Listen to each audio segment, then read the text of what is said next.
Olá, a TV Espaço Homem, nesta edição, está de parabéns. Vamos entrevistar um dos importantes conferencistas que tivemos num evento realizado recentemente na Assembleia Legislativa do Estado de São Paulo. O tema que ele apresentou é bastante interessante, tanto para homens quanto para mulheres, e nós estamos diante, então, e no escritório do especialista, não é, em questão de direitos da família, um dos diretores, né, com cargos muito importantes dentro do Instituto Brasileiro de Direito da Família. Ele é o representante nas áreas legislativas, um professor, escritor, né? Estamos falando do Dr. Mário Luiz Delgado, e aqui estamos sendo muito bem recebidos no seu gabinete, não é? E está dando essa oportunidade de trazermos um conhecimento, né, para as pessoas leigas. Eu que agradeço a você, Elizabeth, e aproveito para cumprimentar todos os espectadores, visitantes do Espaço Homem. É um prazer estar aqui com vocês. É interessante que o senhor falou da questão do ponto de vista patrimonial dentro da família, não é? Essa violência contra a mulher. Eu creio que essa abordagem que o senhor está fazendo é muito interessante, porque muitas pessoas esquecem que está dentro da Lei Maria da Penha. Como que poderíamos nos orientar assim? Somos todos leigos, queremos entender o que está acontecendo. O que é essa violência patrimonial? Veja, a gente tem observado pela nossa experiência na atuação dos litígios, das ações que ocorrem no âmbito das relações de família, né? Então, dos conflitos que surgem a partir de separação, divórcio, conflitos em relação aos filhos, à educação, à guarda dos filhos. E a gente nota que muitas vezes, pelos ânimos que ficam realmente acirrados em todos esses conflitos de família, que é uma característica das ações de família, é esse emocional que vem muito à flor da pele, né? É diferente de uma briga de vizinhos, ou quando você entrou com uma ação contra o banco porque te cobraram juros muito altos. Nas ações de família, a gente tem um componente a mais no litígio, que é o fator emocional, é o fator psicológico, que levam as pessoas, às vezes, a tomarem atitudes, a terem comportamentos que excedem realmente os limites da ordem jurídica, os limites do direito. E, às vezes, até crimes são cometidos no âmbito das ações de família.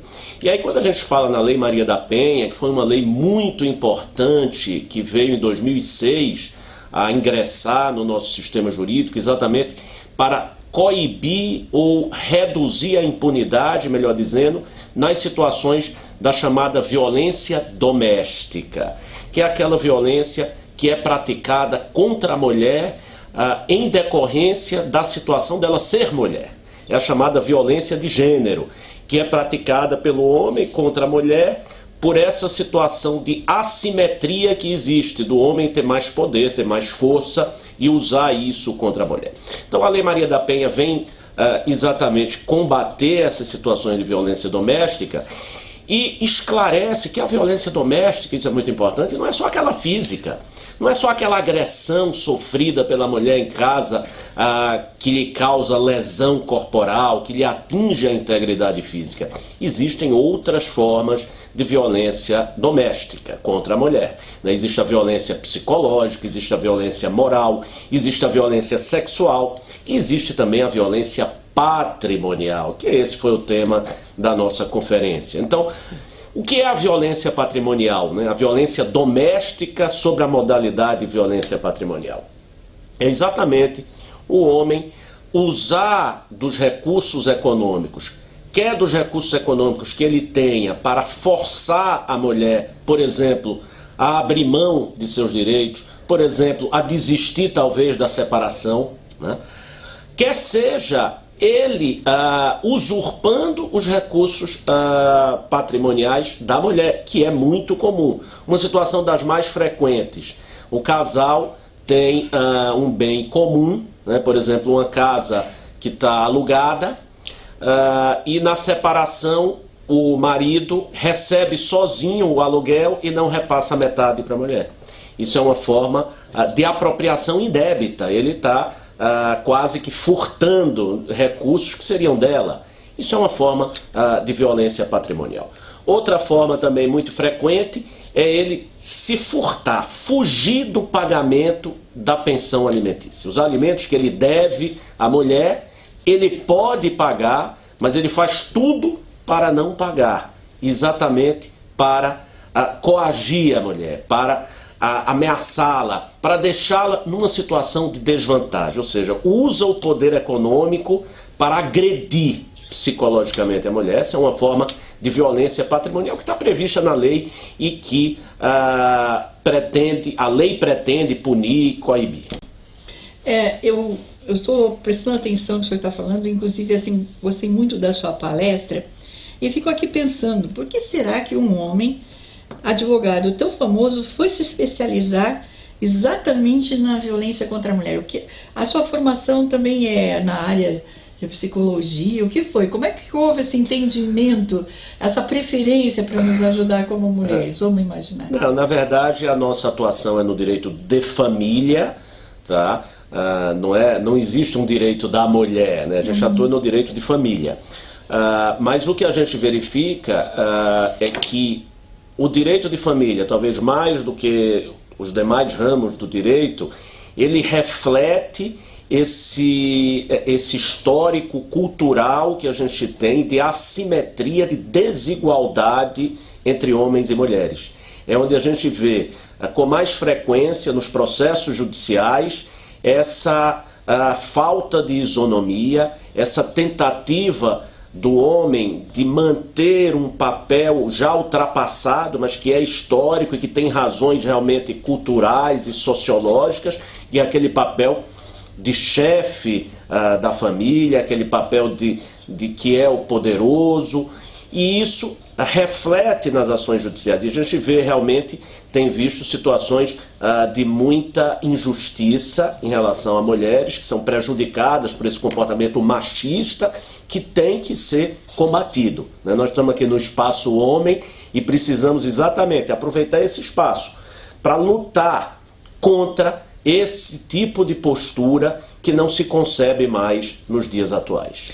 No direito da família, bom, as violações também são contra os homens.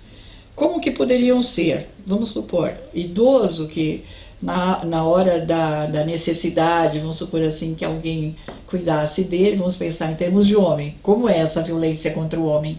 A mulher vai fazer a violência contra o homem, o filho, como que é? Veja, assim? as duas formas, assim, você tocou em duas questões que são bem exemplificativas também do outro lado da moeda, a violência que é praticada contra o homem.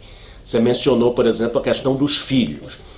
Então, é uma realidade muito triste, mas muito frequente, o uso dos filhos pela mulher contra o marido ou contra o ex-marido, como forma exatamente de pressioná-lo, ou mesmo, que é pior, como uma forma de vingança, né? Então se tenta afastar, por exemplo, os filhos do pai, se tenta incutir nos filhos a imagem de que o pai é péssimo, que o pai teve condutas que demonstram um desafeto em relação à mãe e aos filhos.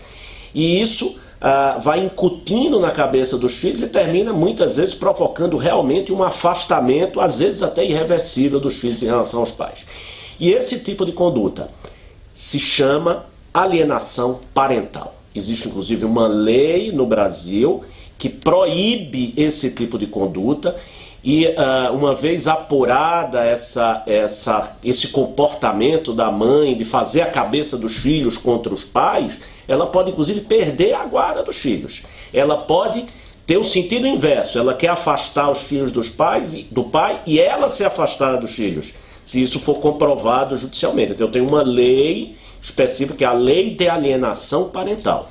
Então nós não podemos deixar passar essas situações. Então um pai que se vê numa situação dessa, né, sentindo que o filho não quer mais encontrá-lo, na hora de visita o filho inventa uma desculpa e não quer mais sair com o pai, não quer mais encontrar com o pai, isso são sinais de alerta de que pode estar havendo uma atitude de alienação parental, e o pai tem que, nesses casos, realmente procurar um advogado e tomar alguma medida para evitar que isso aconteça. Bom, no ponto de vista de violência física da mulher contra o homem, eu sei de um caso em que a mulher esperava o homem estar distraído, dormir, e jogava ferro quente nele, tentava jogar objetos, entendeu? Até mesmo dormindo, coitado, não tinha paz, que ela ia lá e batia nele e saía correndo. Então, vamos pensar, ela é doente mental, ela é violenta, qual que é a situação do homem dentro desse papel? Tem mulheres que são violentas naturalmente contra o homem, mesmo ela tendo menos força, como que funciona essa violência contra a mulher? Veja, contra o homem, perdão. O estereótipo de que a mulher tem menos força que o homem, ele funciona na maioria dos casos, mas nem sempre é verdadeiro. Eu conheço mulheres que têm uma força interior muito grande e que quando estão no momento de fúria, elas se tornam ainda mais fortes, né? Acho que a adrenalina interfere na musculatura, eu não sei o que acontece, mas eu conheço vários casos realmente de violência da mulher contra o homem, né? Homens que são vítimas de violência da mulher, das suas companheiras, das suas esposas, homens que em decorrência disso até resolvem se separar, se divorciar, e tem dificuldade, porque às vezes você tem algumas relações que eu acho que são doentias, que são patológicas, né? Mulheres que não aceitam um rompimento. Da mesma forma como tem homens, maridos, companheiros que não aceitam o fim do relacionamento, o inverso também existe. Quer dizer, mulheres que não aceitam e que em decorrência dessa, vamos dizer, iniciativa do homem no rompimento, passam a adotar posturas que eu acho que são realmente doentias, são perigosas e que realmente demandam uma atitude que o homem tem que tomar de proteção. Agora, ele não tem, o homem quando vítima da violência, não tem a Lei Maria da Penha a seu favor, porque a Lei Maria da Penha veio para, vamos dizer, tentar corrigir essa situação de desigualdade da mulher estar sempre em posição inferior ao homem. Então a Lei Maria da Penha veio facilitar o acesso da mulher ao judiciário para denunciar a violência doméstica. E o homem, quando vítima da violência doméstica, o que é que ele faz? Ele vai usar o que sempre existiu, ele pode ir em qualquer delegacia, tá certo? E fazer um boletim de ocorrência por agressão física. Ele não precisa ir na delegacia da mulher. E a mulher, quando é vítima da violência doméstica, por que ela precisa ir na delegacia da mulher? Porque muitas vezes as delegacias normais, onde a gente tem uma maioria de homens atendendo, primeiro desestimulam a mulher até a fazer essa denúncia. Depois, não dão um acolhimento adequado a esse tipo de denúncia, tá certo? Tratam vamos dizer, com desdém, dizem para a mulher, olha, volta, faz as pazes com seu marido. Aquela máxima de quem briga de marido e mulher não se mete a colher, né? O que é um absoluto equívoco, porque sempre que houver violência, tem que se meter a colher, sim. Ninguém pode ficar omisso, calado, diante de uma situação de violência. Vamos fazer umas perguntas exemplificadas para ver se a gente entende a violência patrimonial. Vamos supor, um jovem casal se encontrou, está noivinho agora, e decidiu comprar junto, em prestações, um apartamento. Eles pretendem se casar. Aí, um dia, ela descobre que, embora ele pretendendo se casar, ele está com uma amante. Aí vai ter que ter uma separação, eles não estão casados. E como que vai ficar essa história? Se ele esconder os documentos, ele já alugou sem ela estar sabendo desse imóvel, então ela está acreditando que ainda está pagando bonitinho. Ele está fazendo um ato de fraude, acho que é um ato de crime, de estelionato, sei lá o quê. Mas é contra a moça com a qual ele tem uma relação. É Lei Maria da Penha? Sim, isso caracteriza uma situação típica de violência patrimonial, porque o que é que ele estaria fazendo aí? Ele estaria cometendo diversos crimes, a começar exatamente pela apropriação indébita, que é um dos crimes previstos no Código Penal, e ele se apropriou, tá certo, de uma parte de um bem e dos frutos desse bem, se ele tiver alugado, por exemplo, como você colocou, que seriam dos dois, né? E essas situações são mais frequentes do que a gente imagina, porque, como no seu exemplo, eles ainda não haviam se casado, é possível que o imóvel tenha sido adquirido somente em nome de um, apesar de ser dos dois, porque pode acontecer essa situação. Bom, eu adquiri o imóvel no meu nome, só eu assinei o contrato, mas como eu estou junto com outra pessoa, convivendo em união estável, por exemplo, então o bem pertence aos dois, mesmo só estando em nome de um. Então esse é um cuidado que a gente precisa ter, e um aconselhamento que eu dou a jovens casais que pretendam, por exemplo, adquirir um imóvel e não estejam ainda casados, tá? Que se certifiquem que os dois constam no contrato.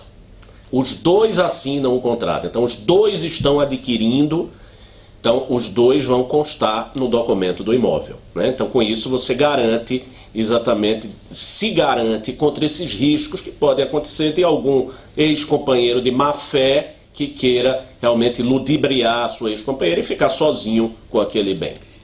Poderia ser, vamos supor assim, se a mulher tem menos renda ou mais renda, tem que especificar isso num cartório?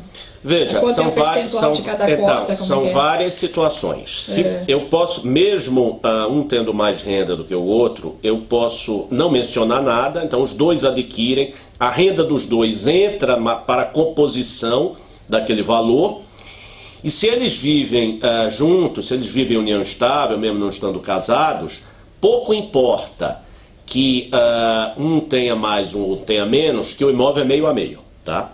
Agora, se eu não quiser que seja meio a meio, aí eu tenho que fazer constar do contrato qual é o percentual de cada um. Isso também é possível. Se eu ficar calado, vai ser meio a meio. Se eu quiser que sejam percentuais diferenciados, então a gente tem que mencionar, que especificar isso no contrato. Bom, agora um caso que é até mais ou menos recente, que estamos acompanhando.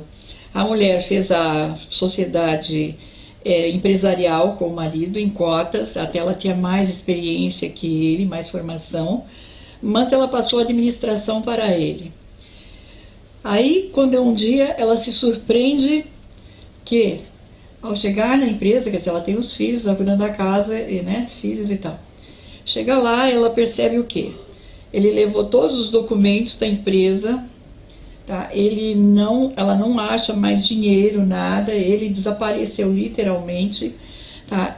Então ela volta em casa preocupada, volta em casa, o que ela percebe? As joias desapareceram junto com o marido. E passa-se o tempo, enfim, ela não sabe qual atitude a tomar, né? Porque ele não bateu nela, ele não bateu nos filhos, ele sumiu com os bens que seriam uma forma de ter a sobrevivência, a continuidade do trabalho dela. Bom, aí então ela não foi na delegacia da mulher, porque disseram para ela que eram documentos, eram dinheiro, não era a delegacia da mulher, ela não tinha sofrido nada. Então uma advogada começou a assumir essa situação aí. Para a surpresa dela, que ela esqueceu no meio do caminho, que eles tinham a compra do imóvel, voltando ao que o senhor está falando, e ele deixou de pagar e de repente chega o oficial de justiça com relação à penhora da casa. Aqui está um caso que o senhor está falando de várias coisas, mas não, também tem o bem lá fora, a empresa, a subsistência dela. E agora? Veja, como você colocou mesmo, são várias situações aí, cada uma tem um enquadramento, mas claramente ela tem sim a proteção da Lei Maria da Penha, todas as condutas que você falou entram no conceito amplo de violência patrimonial. Então, a começar, por exemplo, o fato dele ter sumido com as joias, então isso é crime de furto, né? Furto com violência doméstica. Teria sim que ir na delegacia da mulher, né? Se ela foi numa delegacia ou se alguém disse que não era para ir na delegacia da mulher, ela foi mal orientada, né? É isso que eu falo também muito da falta de preparo dos profissionais, dos agentes públicos para lidar com essas situações, né? Então, era sim hipótese de delegacia da mulher, você tem claramente aí um crime de furto praticado pelo ex-companheiro dentro de casa, levou as joias, né? A questão da empresa é uma questão que também caracteriza a violência patrimonial, que é suprimir, surrupiar documentos que pertencem aos dois, isso é uma modalidade de violência patrimonial, mas aí também demanda uma medida de proteção diversa da questão penal, que é exatamente resguardar os direitos dela de sócia da empresa. Porque a situação dela é até mais confortável do que a situação de outras mulheres que não são formalmente sócias da empresa. Porque você tem uma situação, o sujeito constituiu a empresa só no nome dele, mas durante o relacionamento. Então significa que mesmo estando só no nome dele, a empresa é dos dois. Mas formalmente a mulher não está. Então ela já tem uma situação, vamos dizer assim, um pouco mais complexa. Mas na situação relatada, ela era sócia. Ela estava na empresa, então ela tem os direitos dela de sócia. E os documentos da empresa, eles podem ser facilmente recuperados, porque eles são públicos. Então a gente vai na junta comercial, pega o contrato social da empresa, a gente vai... se ela deu uma procuração para ele administrar por ela, essa procuração pode ser revogada, né? A questão das contas da empresa, ela como sócia pode também ir nas agências bancárias para fazer valer o direito de saber da situação da empresa e pode também propor uma ação judicial tanto contra o companheiro ou ex-companheiro como contra a própria empresa, que seria uma ação de prestação de contas. Então existem diversas medidas alternativas que podem ser utilizadas. Tá, e vamos por assim, não tem o recurso agora, tá? Pô, vai perder a casa, não é uma hipótese, né? Continuando. A pessoa mesmo, ela tem um nível social relativamente bom, vamos dizer assim, certo? Mas ela não tem mais como sustentar os filhos, vamos supor, o custo, a escola, tudo ficou interrompido agora. Existe a possibilidade de alimentos provisórios? Existe condenação para isso? Como funciona? Os homens têm que entender que isso pode acontecer? Veja, um dos deveres mais importantes do casamento, da união estável, da relação entre pais e filhos, é o dever de assistência material. Ou seja, os pais têm a obrigação de custear todas as necessidades dos filhos, da mesma forma que os cônjuges e companheiros têm obrigações recíprocas entre si de se ampararem do ponto de vista material, patrimonial, dentro das condições de cada um. Quem pode mais, paga mais. Mas existe essa obrigação, tá? Entre pais e filhos, entre cônjuges e companheiros. Então, a legislação prevê exatamente as ações judiciais de alimentos, que são ações que prevêem a concessão logo de início dos alimentos provisórios ou do liminar de alimentos, que é para garantir, já num primeiro instante, a subsistência daquelas pessoas que estão precisando, ainda que aquele valor não seja o definitivo, porque aí a gente vai apurar ao longo desse processo judicial de alimentos realmente quais são as necessidades de quem está pedindo os alimentos e quais são as possibilidades de quem vai pagar. Porque toda demanda que envolve alimentos, ela é baseada no que a gente chama do binômio necessidade versus possibilidade, né? Então é a minha necessidade, eu vou provar essa necessidade de um lado e a possibilidade do que vai pagar os alimentos. Eu não posso também exigir mais do que alguém pode pagar. Mesmo o pai ou o ex-marido ou ex-companheiro sendo devedor de alimentos, o pagamento desses alimentos não pode comprometer a sua própria subsistência com dignidade. Então por isso que a gente tem sempre que olhar os dois lados da moeda. E a mulher tem que dar a pensão de alimentos para o homem quando? Na mesma situação em que o homem tem que pagar a mulher, né? Uma das grandes inovações que a gente teve a partir de 1988 com a Constituição atual foi a absoluta isonomia, ou seja, igualdade entre homens e mulheres. Ainda que na prática a gente saiba que há essa desigualdade, mas segundo a lei são absolutamente iguais em direitos e deveres, homens e mulheres. Então, da mesma forma que o homem, e é mais comum que o homem seja chamado a pagar os alimentos. Por quê? Porque é mais comum que ele esteja mais bem posicionado economicamente do que a mulher. São comuns as situações de mulheres que param de trabalhar em razão do casamento ou do relacionamento. Então são muito mais frequentes as situações em que a mulher precisa mais e que o homem pode mais. Mas se eu tiver numa situação inversa, que não são comuns até por uma questão cultural, mas poderiam ocorrer, por exemplo, a mulher é uma alta executiva, ganha muito bem, e o homem resolveu parar um tempo de trabalhar para ficar com os filhos. Na Europa isso é muito comum, no Brasil não é, questões culturais. Mas em ocorrendo isso e esse casal se separando, era esse homem que iria pedir alimentos para essa mulher. ou uma outra situação em que os dois trabalham, mas naquele momento da separação o homem estava desempregado, sem recursos, e a mulher empregada e ganhando bem. Então ele poderia pedir esses alimentos. Agora, uma coisa importante é que os alimentos devidos entre cônjuges, entre companheiros, quer seja o homem, quer seja a mulher, em regra, eles são sempre provisórios. Provisórios no sentido de serem fixados por um tempo determinado. Tá? Alimento entre marido e entre companheiros não são aposentadoria. Não pense, a mulher, por exemplo, que vai receber uma pensão para o resto da vida. Isso não existe mais, tá? Os alimentos são sempre fixados por um período determinado, que é aquele período necessário para aquela pessoa que está precisando, naquele momento, ela possa se reinserir no mercado de trabalho, ela possa ter um tempo para fazer os esforços necessários para que ela possa prover a sua própria subsistência. Então os alimentos é para isso, é para dar um preparo, para a pessoa se preparar para se prover, né? Não é, ninguém tem que pagar alimentos para o resto da vida para outra pessoa. Então, doutor, olha, eu pelo menos aprendi muito, foi uma aula. Eu acredito que tanto os homens quanto as mulheres que possam estar escutando toda essa sua exposição de forma muito prática, muito objetiva, devem estar pensando alguns casos, às vezes, de pessoas que eles conhecem, né? E disse assim, poxa, eu não imaginava que poderia estar ajudando tal pessoa assim, ou esse fato era assim, ou não, e qual a solução, né? Mas nós temos que encerrar. Agora eu vou fazer um pouco de brincadeira com o senhor para ver como que o senhor finaliza. Negócios e amor se dão bem melhor separados? Estamos nos dias dos namorados, por aí, essa coisa, como fica?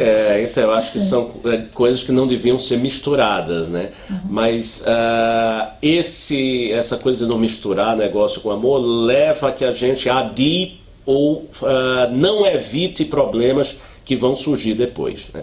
Então, se a gente consegue, no início de um relacionamento, com muita franqueza, com muito coração aberto, a gente consegue ter uma conversa com o parceiro sobre questões patrimoniais, por exemplo, vamos fazer um contrato, vamos fazer um pacto, vamos estabelecer quais são as regras patrimoniais do relacionamento que a gente está começando, né? Então, se eu comprar uma coisa, né, vai ser de quem? Vai ser dos dois, né? Ou se um tem mais do que o outro, né, ele pode, a cada ano, por exemplo, fazer algum tipo de doação, dar algum tipo de ajuda. Então, ficaria muito mais fácil e evitaria muitos problemas futuros se a gente conseguisse ter essa franqueza no início de um relacionamento, né? Mas eu sei que isso não é comum, porque quando a gente está, né, de olhos brilhando, só vendo estrelas, a gente não tem coragem de falar em cifrões. Então, estrelas não se misturam com cifrões, essa é o que a gente vê no dia a dia.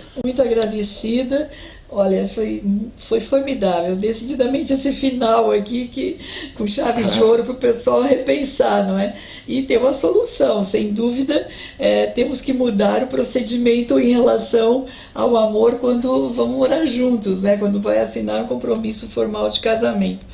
Mas muito agradecida mesmo, o senhor repetiu o sucesso da sua palestra, o êxito, aqui nessa entrevista, né? E estamos muito felizes e orgulhosas e aprendemos muito. Muito agradecida mesmo por essa oportunidade. Eu que agradeço, foi um prazer muito grande estar aqui com vocês e eu me coloco à disposição para a gente continuar a tratar desses assuntos aí em outras oportunidades. Muito obrigado. Então, aqui está o contato também, junto com o currículo do Dr. Mário Luiz Delgado, um escritor também, à disposição para palestras, quem tem se interessar, não é isso? Sim, muito obrigada. Com certeza. Obrigado a vocês. Então, assim estamos encerrando esta edição da TV Espaço Homem neste mês e acreditamos que as dicas foram bastante interessantes. Assim, um grande abraço, até julho.